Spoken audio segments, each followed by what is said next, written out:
Okey. Assalamualaikum warahmatullahi wabarakatuh dan salam sejahtera kepada hadirin sekalian.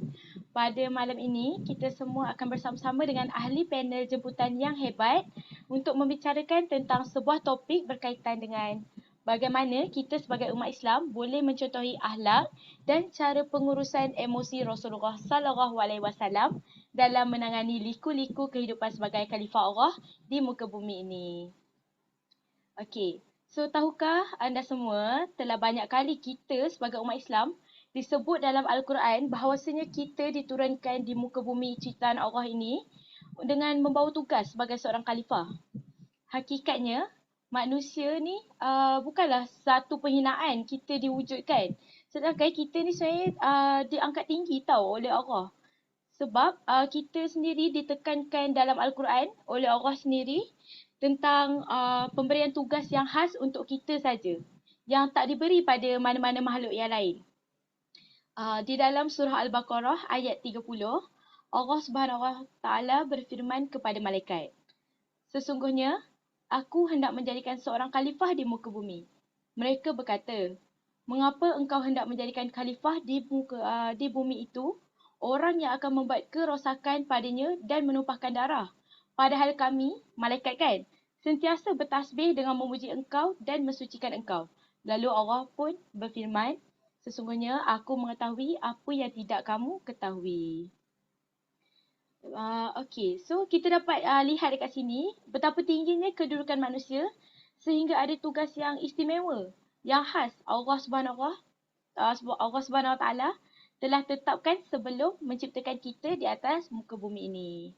Okey, so sebelum kita memulakan perbincangan kita pada hari ini, terlebih dahulu saya ingin memperkenalkan diri saya. Assalamualaikum dan selamat malam semua. Nama diberi Ainur Imanina binti Ahmad Razali.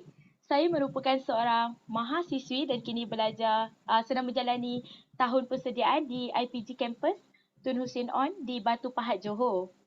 Saya mengambil aliran Bahasa Inggeris Pendidikan Rendah. Okey, jadi sudah tiba masanya untuk saya memperkenalkan dua orang panel kita yang hebat hari ini yang sudi mengiringi majlis kita pada hari ini ya.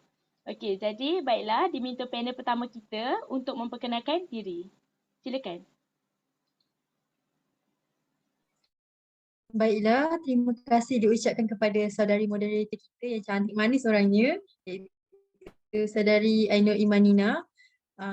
Terlebih dahulu saya akan menerangkanlah sedikit tentang diri saya. Nama saya Husna Mardiah binti Muhammad Azizain dan saya merupakan salah seorang pelajar juga di IPG Campus Tun Hussein On, iaitu pelajar PISMP ambilan Jun 2022 tahun pertama. Dan insya-Allah pada hari ini saya akan membantulah dalam sesi webinar dan menjadi wakil sebagai panel pertama, insya-Allah. Okey, terima kasih saudari Husnal. Sekarang diminta panel kita beralih kepada panel kedua kita untuk memperkenalkan diri.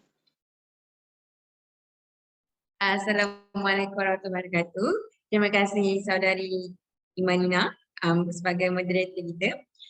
Okay, jadi nama saya asal kata nama saya Siti Maisarah binti Sabaudin atau boleh lebih dikenali sebagai Maisarah. Saya merupakan seorang pelajar Kolej Maras Seremban dan mengambil aliran sains. Merupakan tahun pertama saya baru je masuk. Jadi saya pada hari ini, pada malam ini untuk majlis kita saya sebagai panel yang kedua. Okey, terima kasih saudari Mansara. Okey. Baiklah semua, sekarang ni selesai kita punya bahagian pengenalan diri. Harap pihak panel dan hadirin dan hadirat sekalian dapat selesakan diri masing-masing ya. Tak risau, majlis kita hari ni santai-santai je, okey? Okey. So sekarang saya akan bergerak ke sesi seterusnya di mana saya akan memberikan sedikit penerangan tentang akhlak dan emosi. Okey. Akhlak dari segi bahasa ialah dia berasal daripada perkataan khulq yang bererti perilaku, perangai atau tabiat. Pengertian ini terkandung kan kita sekarang ni skop kita under Rasulullah SAW kan. So kita dapat lihat daripada kata-kata Sayyidatina Aisyah radhiyallahu anhu berkaitan akhlak Rasulullah yang bermaksud akhlaknya Rasulullah adalah Al-Quran. Okey, ayat ni dia menunjukkan di mana kepercayaan, keyakinan, pegangan, sikap dan tingkah laku Rasulullah SAW semuanya mengikut ajaran Al-Quran. Okey, so ada juga dikatakan oleh Al-Ghazali dalam bukunya Ihya Ulumuddin, sesungguhnya semua sifat yang ada dalam hati akan lahir pengaruhnya atau tanda-tandanya pada anggota kita, manusia ni. Sehingga tidak ada suatu perbuatan pun melainkan semuanya mengikut apa yang ada dalam hati manusia.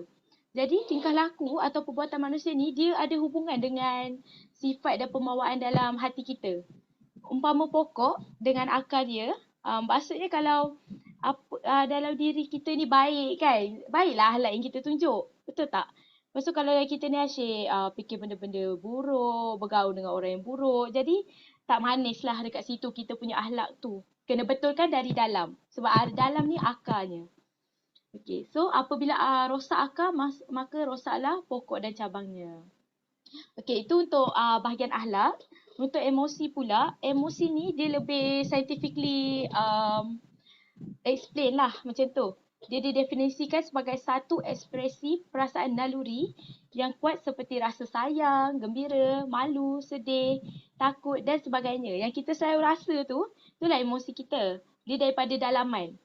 Ia menunjukkan kehebatan dan kesensitifan perasaan yang selalunya diluahkan dari dalaman kepada tingkah laku tertentu dan cara kita menyampaikan perasaan kita. Kalau kita marah, kita buat apa? Ada orang dia sabar, ada orang dia tumbuk orang. Yang tu kejap lagi akan adalah kita punya poin-poin yang merujuk ke arah tu. So, perasaan-perasaan yang kuat ni akan mempengaruhi tindak balas luaran sama ada perubahan tubuh fizikal terkawal seperti memek muka kan. Kalau kita macam tak puas hati, kita macam tarik muka, cembeng macam tu kan. Tapi kalau yang tidak terkawal pula, macam kita tak boleh kawal. Macam bila kita takut, kita nak pergi toilet seorang-seorang kan malam-malam, tiba-tiba kita jadi berpeluh tau. Jadi seram sejuk. Yang tu secara ringkas ni lah nak terang pasal emosi. Okey, sekarang marilah kita mulakan dengan topik utama webinar kita pada hari ini tentang akhlak dan pengurusan emosi Rasulullah SAW dalam menangani cabaran kehidupan harian kita sebagai khalifah Allah di atas muka bumi ini. Okey, baik, mari kita dengarkan dahulu sedikit penerangan daripada panel pertama kita iaitu Saudari Husnal. Okey, Saudari Husnal, apakah contoh akhlak dan cara pengurusan emosi Rasulullah SAW dalam menangani cabaran kehidupan seharian baginda yang diturunkan sebagai Rasul, sebagai Nabi dan sebagai manusia kita, sebagai Khalifah Allah, dan bagaimanakah kita boleh terapkan amalan baginda dalam kehidupan kita sebagai seorang Muslim? Dipersilakan Saudari Husnal. Okey, baiklah. Terima kasih diucapkan kepada saudari moderator kita iaitu Saudari Imanina. Sekarang saya akan menerangkanlah sedikit bagaimana kita sebagai umat Islam boleh mencontohi akhlak dan pengurusan emosi Rasulullah SAW dalam menangani liku-liku kehidupan sebagai khalifah Allah di muka bumi ini. Baiklah, pertama sekalinya kita sedia maklum antara contoh akhlak Rasulullah SAW dalam menangani cabaran kehidupan sebagai khalifah di bumi Allah ni adalah Rasulullah sentiasa ikhlas dalam setiap perkara yang Rasulullah lakukan. Sebagai contoh, Rasulullah sentiasa ikhlas dalam beribadah, dalam berdakwah. Contohnya apabila adanya orang kafir yang mencaci ataupun menghina Rasulullah SAW, baginda menghadapi setiap perkara itu dengan rasa ikhlas dan tidak membalas balik atas apa yang mereka lakukan. Okay. Baiklah, secara umumnya sifat ikhlas ni merupakan kunci dalam ibadah. Kalau anda kita tidak ada sifat keikhlasan dalam setiap perkara yang kita buat ni, maka setiap amal yang kita lakukan ni adalah sia-sialah, kira tidak berguna. Jadi pentingnya sifat ikhlas dalam diri seorang mukmin. Para ulama juga ada mendefinisikan bahawa sifat ikhlas ni merupakan sebagai seluruh ibadah yang diniatkan kepada Allah Subhanahu Wa Taala, bukan yang lain. Dan Al-Gharib juga dalam kitabnya Mufradat mengatakan ikhlas ni adalah menyingkirkan segala sesuatu selain daripada Allah. Okey. Okey, apa kata sekarang ni kita cuba untuk renungkan dan cuba untuk kita sama-sama hayati seperti mana firman Allah dalam surah Al-Bayyinah ayat 4. Okey, a'udzubillahi minasyaitonirrajim. Wa ma umiru illa liya'budullaha mukhlishina lahuddin hunafa'a wa yuqimus salata wa yu'tuz zakah wa dzalika dinul qayyimah. Dan maksudnya padahal mereka hanya diperintah menyembah Allah dengan ikhlas mentaatinya semata-mata kerana menjalankan agama dan juga agar melaksanakan solat dan menunaikan zakat, dan yang demikian itulah agama yang lurus, iaitu agama yang benar. Jadi daripada dalil yang telah saya bacakan sebentar tadi membuktikan bahawa setiap amalan, setiap ibadah yang kita lakukan ni hendaklah kita niatkan ikhlas kerana Allah Subhanahu Wa Taala. Okey. Okey, seperti mana Rasulullah SAW juga ada bersabda bahawa setiap perkara yang innamal a'mal binniyat, setiap perkara yang kita lakukan ni adalah bermula dengan niat. Jadi andai niat kita ataupun perkara yang kita lakukan tu tidak diniatkan ikhlas kerana Allah, maka niat itu sia-sia, tidak mendapat pahala. Okay. Jadi ada beberapa perkara yang kita boleh contohilah jika ikhlas Rasulullah SAW. Antaranya Rasulullah SAW ni dia selalu melakukan kebaikan kerana Allah Ta'ala. Contohnya macam ni lah. Apabila kita, contohnya apa kata kita renungkan, kita masukkan sifat ikhlas tu dalam diri kita. Contohlah kalau seandainya kan kita melakukan sesuatu perkara itu tapi kita buat perkara itu tidak ikhlas. Ayo kita renungkan semula, kita letakkan ikhlas tu dalam diri kita, dalam kehidupan seharian kita. Contohlah kan, seandainya kita nak buat sesuatu perkara itu kan, kita niatkan kita nak bantu seseorang tu, tapi kita mengharapkan habuan ataupun ganjaran daripada apa yang kita lakukan tu. Maka itu sebenarnya kita tidak ikhlas dalam perkara yang kita lakukan tu. Kerana kita mengharapkan ganjaran daripada orang tu. Gitulah. Dan yang kedua pula, kita tidak seharusnya mengharapkan apa-apa sanjungan ataupun pujian. Terutama sekali apabila kita buat sesuatu amal kebaikan lah. Contohnya, kita join majlis ilmu ataupun kita buat amal jariah sedekah, tapi kita mengharapkan untuk orang pandang kita, untuk orang lihat amal kebaikan yang kita lakukan. Maka apa yang kita lakukan tu sia-sialah, dan itu sebenarnya kita dah ada satu sifat ataupun satu perasaan, satu akhlak yang buruk lah, yang keji, iaitu riak. Jadi perkara itulah yang kita kena elak kerana kalau seandainya kita mengatakan kita mengidolakan Rasulullah sebagai contoh terbaik, maka kita kena elakkanlah daripada adanya sifat-sifat yang keji seperti itu. Okay. Seterusnya, daripada aspek pengurusan emosi pula, seperti mana kita sedia maklum, Rasulullah SAW ni sering diuji dengan pelbagai bentuk ujian. Dan baginda ni apabila diberikan suatu ujian ataupun diberi hinaan, diberi cacian, baginda pandai mengawal emosi dengan cara antaranya ialah baginda sering berzikir.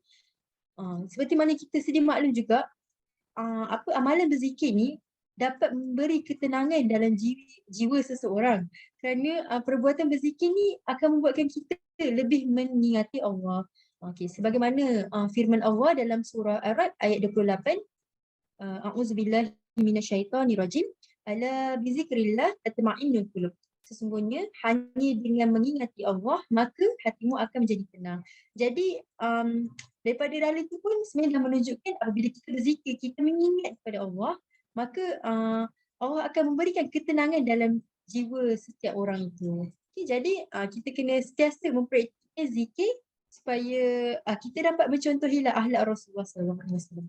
Okey, yang seterusnya, macam mana Rasulullah mengawal emosi baginda ketika menghadapi masyarakat. Antaranya baginda mengajarkan kepada kita seperti mana daripada hadis Rasulullah, iaitu apabila salah seorang daripada kamu marah sewaktu sedang berdiri, hendaklah dia duduk. Jika kemarahannya hilang, maka itu baik. Jika tidak, hendaklah dia berbaring.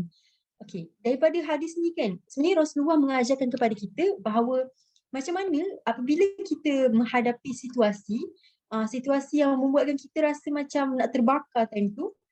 Jadi Rasulullah ajar kepada kita, contohlah waktu kita sedang berdiri, maka kita Rasulullah ajarkan kepada kita Iaitu kalau kita berdiri, kita hendaklah duduk. Dengan cara tu insya-Allah kemarahan kita, apa yang kita rasa itu dapat mengurangkan sedikit rasa perasaan tu. Jadi kesimpulannya apa yang saya boleh simpulkan sedikit adalah kita perlulah sentiasa menjadikan Rasulullah SAW tu sebagai satu qudwah hasanah, sebagai satu contoh ikutan yang baik. Kerana kalau kita kata kita cinta Nabi, kita kena mengikutilah apa yang Rasulullah lakukan, apa yang Rasulullah amalkan, dan sebenarnya apa yang Rasulullah tunjukkan kepada kita itulah sebab cara yang sebetul-betulnya yang kita perlu ikut. Okay. Saya rasa itu sahaja dari perkongsian daripada saya. Saya serahkan kepada moderator kita, Saudari Imanina. Terima kasih. Okey, baiklah. Terima kasih Saudari Husnal atas perkongsian anda seperti tadi. Saya amat bersetuju dengan apa yang baru anda kongsi dengan kami, bahawa ikhlas ni dia merupakan sifat yang amat suci tau. Dan saya berharaplah agar kita semua, termasuk diri saya sendiri kan, dapat terapkan sifat redha dan ikhlas dalam menghadapi cabaran dalam kehidupan seharian kita. Sama macam Rasulullah SAW. Okey. Contohnya apabila kita diberikan tugas, kalau kita tengoklah Rasulullah punya situasi kan, bila kita diberikan tugas, amanah, kita harap kita dapat tanam sifat husnuzan, sifat bersangka baik, dan fikir baik-baiklah tentang tugas yang kita terima tu. Jangan elakkan mengeluh. Mengeluh ni pun satu sifat yang tak baik, betul tak? Kita tahu kan. Lepas tu bila kita ikhlas kan, kita perasan yang bila kita buat kerja tu, kita lagi senang, kita lagi berusaha bersungguh-sungguh. Sebab bila kita tak ikhlas kan, kita nak jalan mudah, kita malas, kita saja lambat-lambat. Kalau boleh lagi teruk kerja tu, kita biar dia, kita buat teruk-teruk kan. Sebab kita macam benci dengan tugas tu. Tapi kita bila kita dah tanggungjawab ya, lagi sebagai seorang pelajar, nanti kita kerja pula kan. Macam saya dengan Saudari Husnal, insya-Allah bakal menjadi seorang pendidik kan. Banyak dugaan tu. Saudari Maisarah tengah belajar sains ikhtisas. Yang tu besar cabarannya. Harap-harapnya kuatlah ya menghadapi semua tu. Okay, so kalau bab pengurusan emosi tadi, kan saya Husnal ada cakap pasal berzikir semua. Lepas tu ada cakap yang pasal baring duduk juga kan. Okay, Alhamdulillah betul lah tu. Kita memang berzikir ni benda paling senang tau kita nak buat. Berzikir ni bukan time marah je. Amalkan juga time kita macam zikir tu memang cara nak dapat pahala paling senang. Kalau solat kan kena pakai telekung, kena ambil wuduk. Tapi kalau berzikir ni sambil jalan pun boleh. Sambil jalan sebelum tidur, bangun tidur. Lepas tu semarah mana pun kita segeralah berzikir kepada Allah Subhanahu Wa Taala. Itulah pengajarannya kan.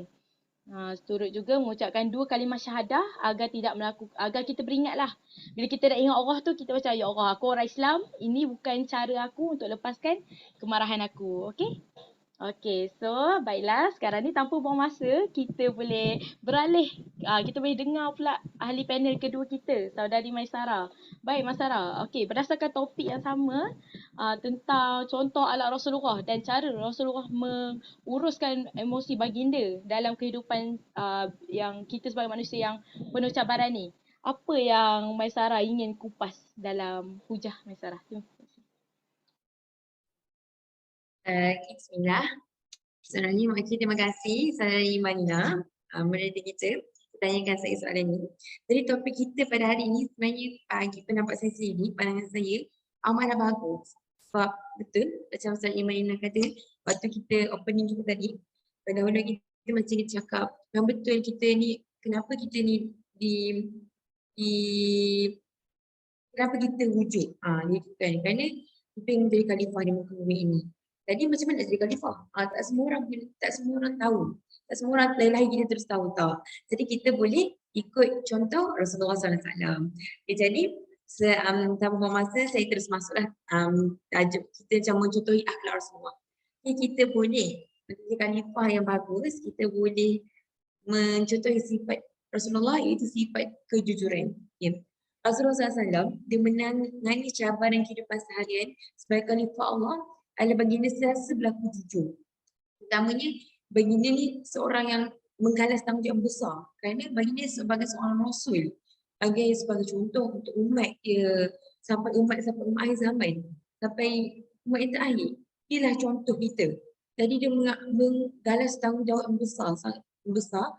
Namun baginda jujur dan dapat melakukan tugasan tu.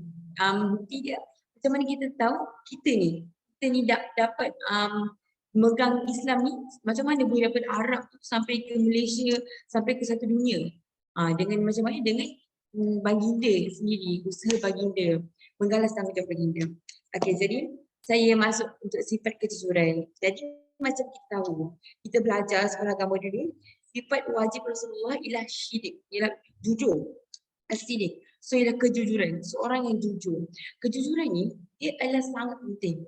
Sebenarnya kalau kita tanya orang pun, apa yang benda penting untuk dalam friendship?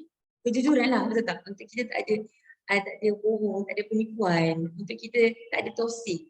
Jadi kejujuran tu ialah salah satu bukti pentingnya dalam diri seseorang tu. Dari kejujuran ni juga salah satu bukti untuk membuktikan keimanan seseorang. Antara sebab seseorang itu mencapai suatu ketenangan, kejayaan dalam kehidupan ialah salah satu sebab dia ialah jujur. Seorang itu selalu jujur. Sebab apa? Kalau kita melakukan, contohlah kita beli barang, macam tu kan. Kita beli barang, kita sama itu pergi kedai nak beli barang, dia beli dan dia bayar dengan jujur. Berbanding dengan orang yang mencuri. Orang yang mencuri, tiba-tiba dia ingat dia lepas, tiba CCTV tangkap dia, habis kena masuk lokap, kena bayar dan sebagainya. Hidup dia dah jadi macam tak teratur. So tu pentingnya kita jujur dan kehidupan tu kita senang, tak ada masalah yang mendatang dalam kehidupan kita. Okay, jadi sikap jujur ni macam yang saya cakap sangat penting dan harus dimiliki untuk semua Muslim. Bukan semua Muslim sebenarnya, sebab kita tajuk kita macam lebih kepada Muslimat dan Muslim, tapi sebenarnya semua individu kena ada sifat kejujuran ni, menjadi sebahagian daripada karakter dan diri kita sendiri. Jadi saya nak menyentuh firman Allah SWT dalam surah At-Taubah. A'udzubillahi minasyaitonirrajim. Ya ayyuhallazina amanu taqullaha wa kunu ma'as shadiqin.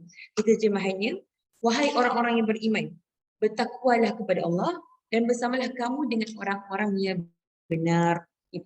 Daripada firman Allah SWT ni, Allah sendiri menyuruh orang-orang yang beriman ni, bertakwalah kamu kepada Allah dan hendaklah kamu sekalian bersama orang-orang yang jujur. Baik, kita kena sentiasa orang yang jujur dan diri kita sendiri kena ada karakter diri kita, sifat yang jujur.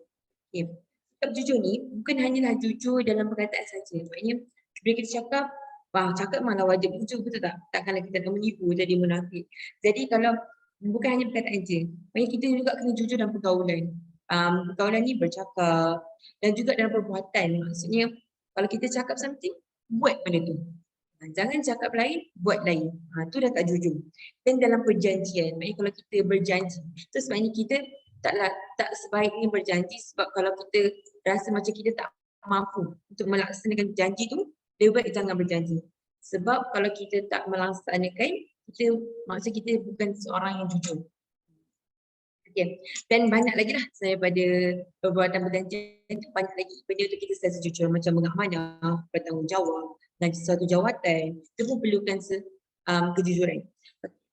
Itu menjadi sifat jujur, menjadikan sifat jujur Rasulullah SAW ni sebagai contoh untuk kita hadapi aktiviti seharian kita.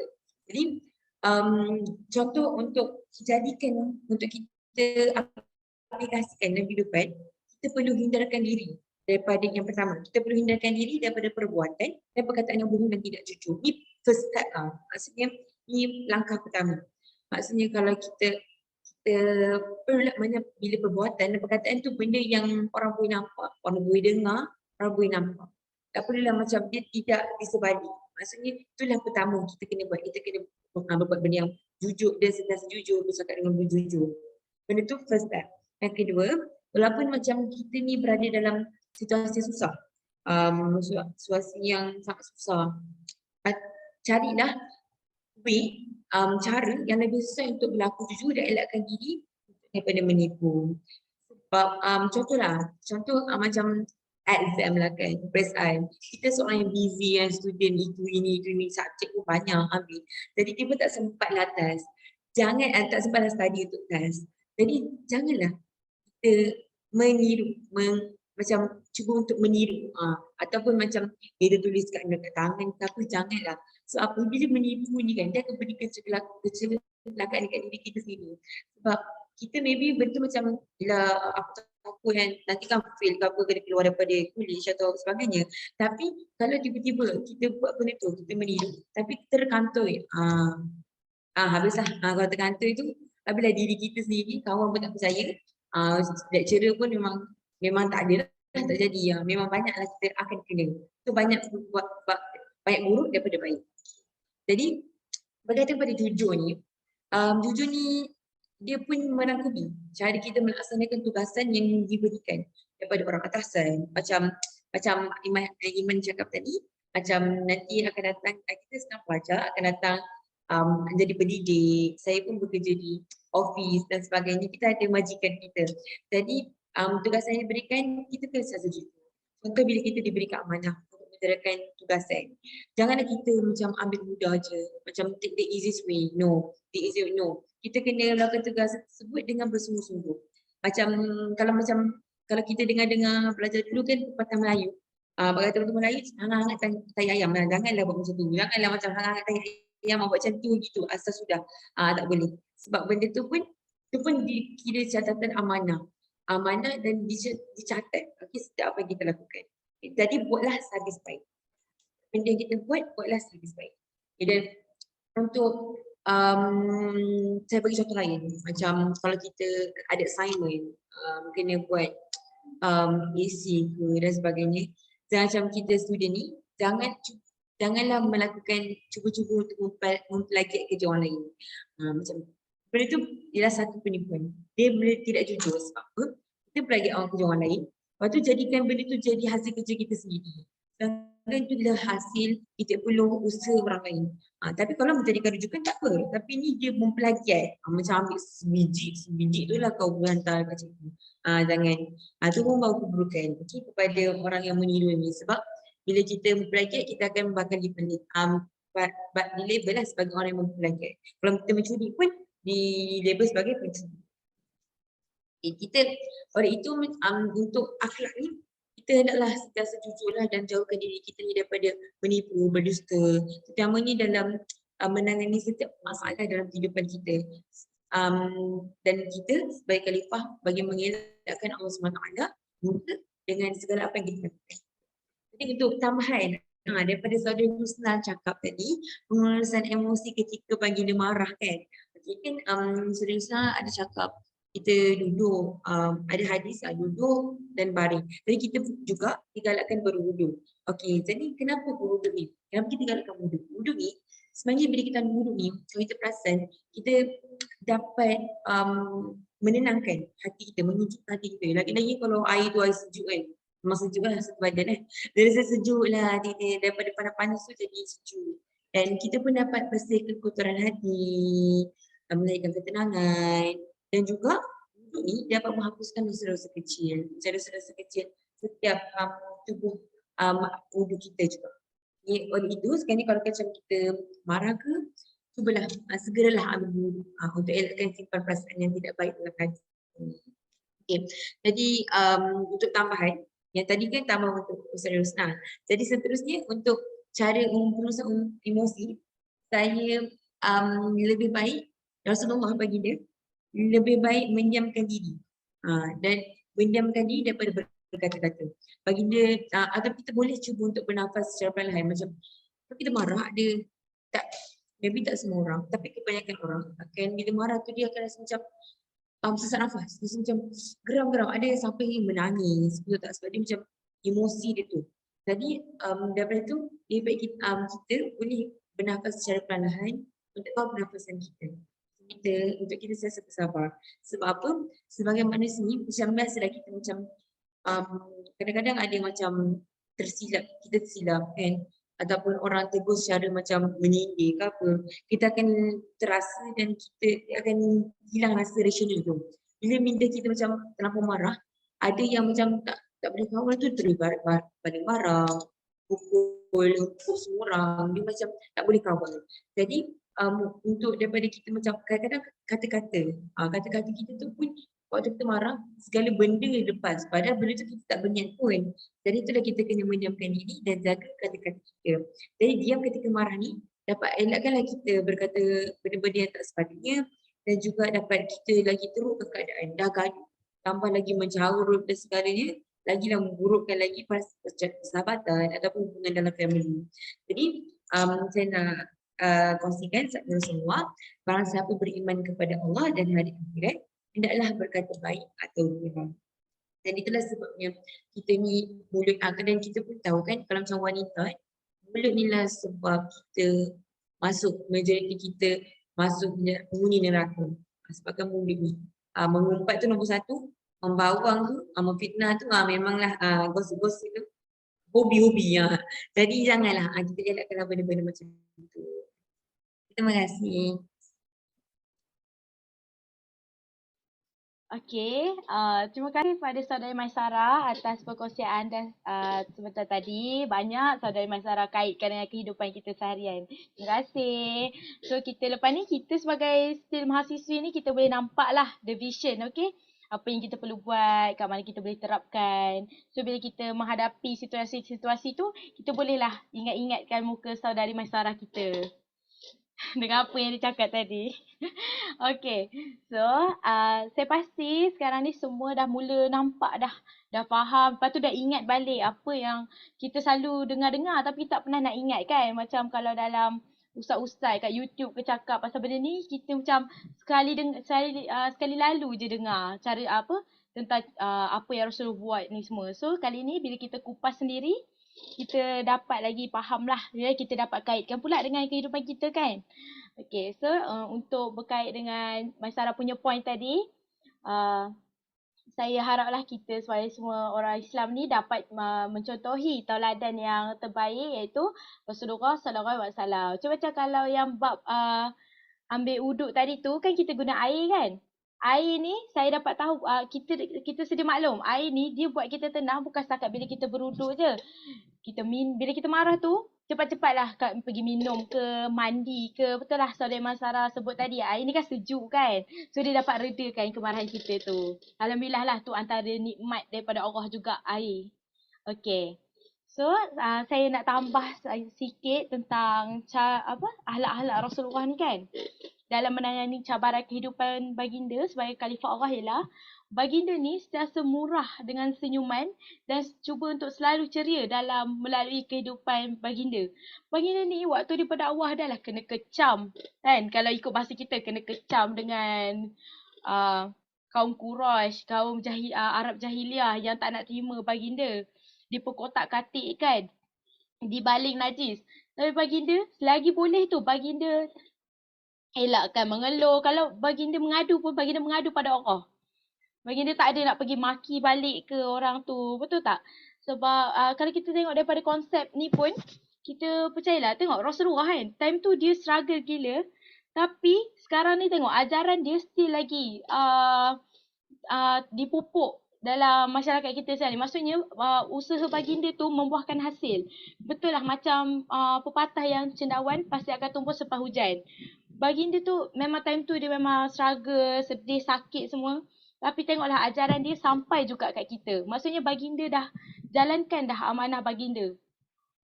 So macam kat situ nampaklah kan keistimewaan baginda sebagai seorang khalifah. Betul tak? Kita kan manusia kan, patutnya jadi khalifah kan. Dia jadi tengok Rasulullah. Dia jadi khalifah antara contoh yang terbaik sekali. So kita bolehlah try untuk contohi baginda dalam aspek ni semua. Lepas tu antara yang last sekali ialah sifat yakin dan tawakal walaupun ditimpa cabaran. Samalah ni dia under scope yang sentiasa husnuzon tu juga.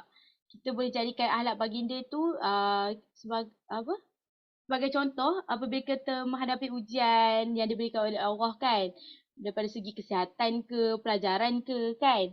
Kita boleh teruskan dengan yakin sebab kita yakin kalau kita gagal pun ada sebabnya. Kalau kita lulus, alhamdulillah lah, betul tak? Kalau kita lulus cemerlang, semua letak dekat Allah. kalau ikut pengalaman sendiri tak pernah lagi saya tengok kalau orang yang percaya baik-baik je kat Allah ni, jaranglah dia nak rasa macam sedih je sebab dia percaya kalau dia ditimpa apa pun semua atas kuasa Allah. Lepas tu dia sentiasa bersangka kebaikan, hidup dia bahagia je lah. Lepas tu dia mampulah menjadi seorang muslim yang sejati sebab bila dia dah pupuk kepercayaan tu kan, iman dia bertambah kuat. Okay? Okay, so itu je daripada kita hari ni. Alhamdulillah banyak poin-poin yang dapat kita kupas. Okay, daripada pihak panel dan dari saya sendiri. Okay, so saya rasa kita sudah sampai ke penghujung webinar kita pada malam ini. Sebagai kesimpulannya, diharapkan agar kita semua dapat mengikut segala contoh akhlak dan amalkanlah pengurusan emosi Rasulullah ni. Sebab kita panjang lagi kan perjalanan insyaAllah kan. Kita banyak lagi cabaran yang akan hadapi semua. Ni dekat ni dah nak exam semua kan. Okay, so kita tetapkanlah apa yang kita dah belajar hari ni, kita serapkan dalam diri kita. Marilah kita semua umat Islam ni, kita semarakkan lagi dengan apabila kita contohi sifat-sifat Rasulullah ni kan, bagi orang lain nampak dalam kehidupan kita bermasyarakat.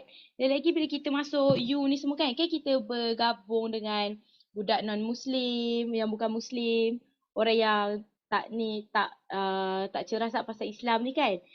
Bila kita tunjuk kita punya sifat tu, oh dia ni antara sunnah Rasulullah, macam itulah. So dengan sekaligus kita dapat tingkatkan image Islam di mata masyarakat. Okay. So sebelum kita akhiri webinar ini, saya ingin ucapkan jutaan terima kasih kepada ahli panel kita, Saudari Husna dan Saudari Maisara yang terlibat dalam menjadikan sesi webinar kita pada kali ini. Okay. Saya juga ingin meminta maaf jika ada sebarang kesilapan, tutur kata, sepanjang majlis kita ni berlangsung lah. Sungguhnya yang baik-baik tu semua datang daripada Allah Subhanahu Wa Taala dan kekurangan pada diri kami, insyaAllah kami boleh perbaiki pada masa hadapan. Akhir kata dari saya, semoga kita semua dapat memanfaatkan semua informasi yang diperolehi dan semoga kita dapat bertemu kembali di masa hadapan. InsyaAllah. Assalamualaikum warahmatullahi wabarakatuh.